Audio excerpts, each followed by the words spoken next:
दोस्तों, महाभारत के युद्ध में भगवान कृष्ण से लेकर कई ऐसे योद्धा थे जिन्होंने महाभारत के युद्ध में बढ़ चढ़कर हिस्सा लिया, लेकिन कुछ योद्धा ऐसे भी थे जिन्होंने युद्ध में भाग नहीं लिया, जिनमें से एक थे कृष्ण के बड़े भाई श्री बलराम। आखिर बलराम ने क्यों नहीं लड़ा महाभारत युद्ध, जबकि वह महाबली, महापराक्रमी और एक महायोद्धा होते हुए भी क्यों वह महाभारत के युद्ध से अलग रहे। आज की इस वीडियो में हम आपको बताएंगे कि ऐसा कौन सा कारण था जो उन्होंने भाग नहीं लिया।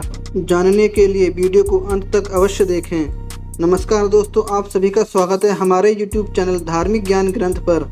दोस्तों, अगर आपने अभी तक हमारे चैनल को सब्सक्राइब नहीं किया है तो सब्सक्राइब कर लें और बेल आइकन दबाना ना भूलें ताकि सभी नोटिफिकेशन आप तक पहुंच सकें। दोस्तों, आखिर क्यों श्री बलराम ने अपने भाई कृष्ण के साथ युद्ध नहीं लड़ा, और अगर वह कौरवों की तरफ से लड़ना चाहते थे तो कौरवों की तरफ से भी क्यों नहीं लड़ा। श्री बलराम शेषनाग अवतार थे। कंस द्वारा देवकी के 6 संतानों के वध के बाद शेषनाग बलराम के रूप में देवकी के को पैदा हुए। उनके जन्म से कुछ समय पहले ही वासुदेव की पहली पत्नी रोहिणी देवकी और वासुदेव से मिलने कारागार में गई, और वहीं उन्होंने अपनी योग शक्ति से देवकी के गर्भ से बलराम को अपने गर्भ में उन्होंने सुरक्षित कर लिया। क्योंकि बलराम का एक गर्भ से दूसरे गर्भ में आकर्षण हुआ था, इसलिए उन्हें संकर्षण भी कहते हैं। वैसे तो बलराम जी के विषय में कौन नहीं जानता, ये बल के धाम थे और साथ ही क्रोध के भी। तो जहाँ श्री कृष्ण अपनी मुस्कान और शील स्वभाव के लिए प्रसिद्ध थे, वहीं बलराम को उनके क्रोध के लिए जाना जाता था। वैसे भी वह शेषनाग के अवतार थे, परंतु इतने बलशाली होने पर भी उन्होंने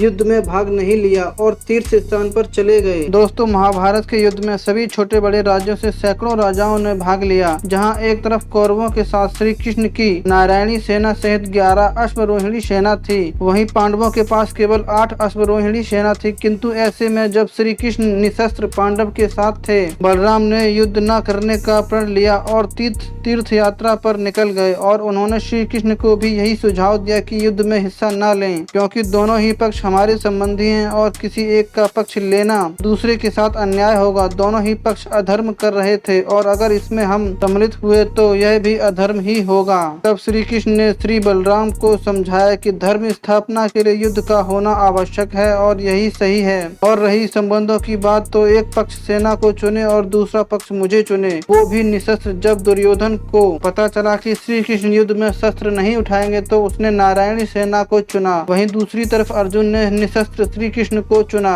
महाभारत के ग्रंथ में एक घटना का वर्णन मिलता है जिसमें लिखा है कि युद्ध से एक दिन पूर्व श्री बलराम पांडवों की छावनी में पहुंचे, जिसे देख पांडव अत्यंत प्रसन्न हुए और उनका स्वागत किया। पांडवों को आशा थी कि शायद दाऊ भैया का मन अब बदल गया होगा और वह युद्ध में भाग लेने आए होंगे, परंतु श्री बलराम ने कहा कि दोनों पक्ष आपस में लड़कर मूर्खता कर रहे हैं। मेरे लिए पांडव भी उतने ही प्रिय हैं जितने कि कौरव, इसलिए मैं इस युद्ध में भाग नहीं लूंगा तो यह अन्याय होगा। बलराम कहते हैं कि जब श्री कृष्ण ही जिस पक्ष में है, मैं उस पक्ष में कैसे जाऊं। भीम और दुर्योधन दोनों ही मेरे शिष्य हैं, दोनों ही मुझसे गदा सीख चुके हैं, दोनों पर मेरा एक जैसा स्नेह है। दोनों भाइयों को आपस में लड़ता देख मुझे अच्छा नहीं लगता। मैं तीर्थ यात्रा पर जा रहा हूं। यह कहकर बलराम ने सबसे विदा ली और चले गए। तो दोस्तों, यह मुख्य कारण था जिसकी वजह से श्री बलराम जी ने युद्ध में भाग नहीं लिया। आपको यह जानकारी कैसी लगी हमें कमेंट करके जरूर बताएं। अगर वीडियो अच्छी लगी हो तो लाइक करें और हमारे चैनल को सब्सक्राइब करें।